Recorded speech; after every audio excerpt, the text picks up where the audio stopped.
Daftar stasiun televisi di Indonesia yang pertama, jelas adalah TVRI. TVRI merupakan stasiun televisi yang dikembangkan oleh pemerintah.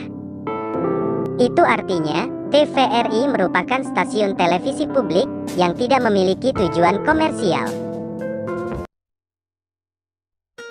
Stasiun televisi di Indonesia milik perusahaan swasta yang pertama adalah RCTI, sudah berdiri sejak 1989. RCTI merupakan stasiun televisi yang dikembangkan oleh perusahaan MNC Media. Adapun, MNC Media merupakan salah satu perusahaan media terbesar di Indonesia, pemilik dari MNC Media sendiri, yang juga sekaligus pemilik RCTI ini adalah Heri Tanusudibjo.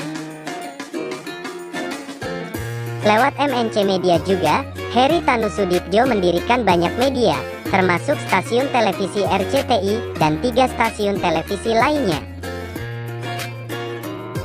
3 stasiun televisi tersebut diantaranya adalah MNCTV, GTV, dan iNews, tidak berdiri secara bersamaan. MNCTV lahir pada tahun 1991, lalu GTV lahir pada tahun 2002, sedangkan iNews lahir pada 2015. Jika diurutkan, MNCTV masuk dalam daftar stasiun televisi di Indonesia nomor 3, setelah RCTI dan SCTV.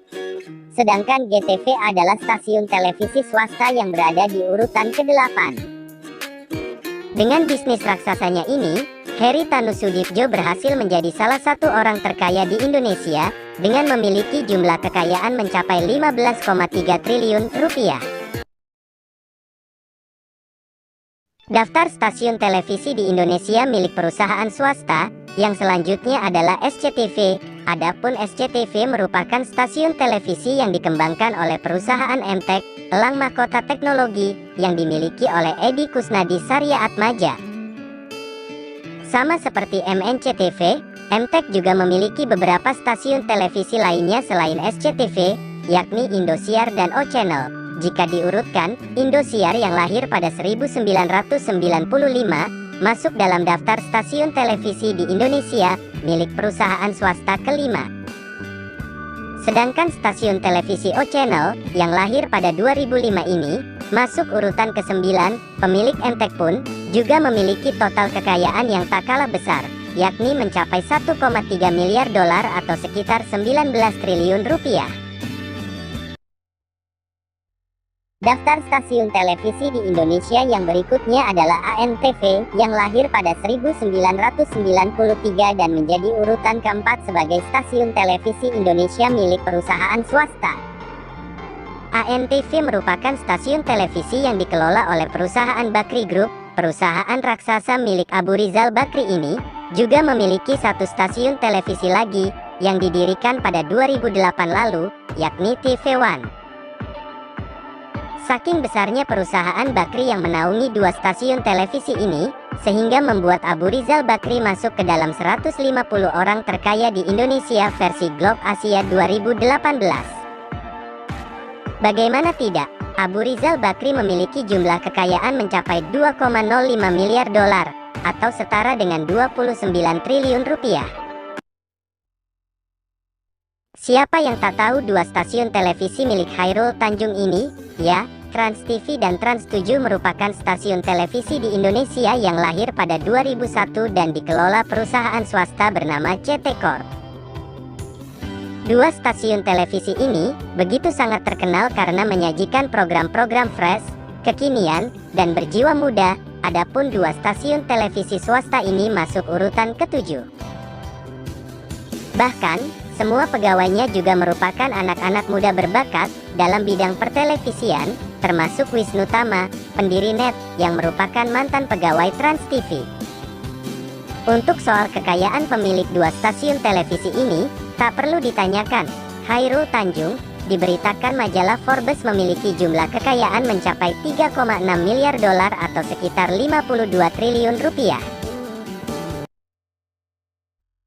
Banyak menyajikan program berita, Metro TV masuk menjadi daftar stasiun televisi di Indonesia, dengan urutan ke-6, setelah Indosiar. Metro TV yang lahir pada tahun 2000 ini, merupakan stasiun televisi yang dikelola perusahaan swasta milik Surya Paloh, yang juga merupakan seorang politisi.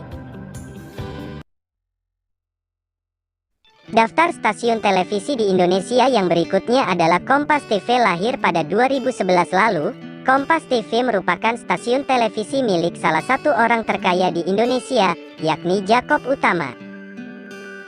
Sebelum mendirikan stasiun televisi Kompas yang masuk urutan ke-10, Jakob Utama mulai berkarir sebagai wartawan dan mendirikan majalah Intisari pada 1963 dan koran Kompas pada 1965. Lalu bisnisnya berkembang lewat grup Kompas Gramedia, dan mulailah ia mendirikan media, stasiun televisi, hotel, resort dan lainnya. Maka tak heran jika Jakob Utama bisa memiliki kekayaan hingga 1,65 miliar dolar atau setara 24 triliun rupiah. Keluar dari Trans TV, Wisnu Tama mendirikan stasiun televisi sendiri bernama NET, yang masuk ke dalam daftar stasiun televisi di Indonesia, urutan ke-11. Bernama lengkap Wisnu Tama Kusubandio, menjadi salah satu bos televisi terbaru NET, yang lahir pada 2013, dan langsung digemari banyak masyarakat, terutama golongan milenial.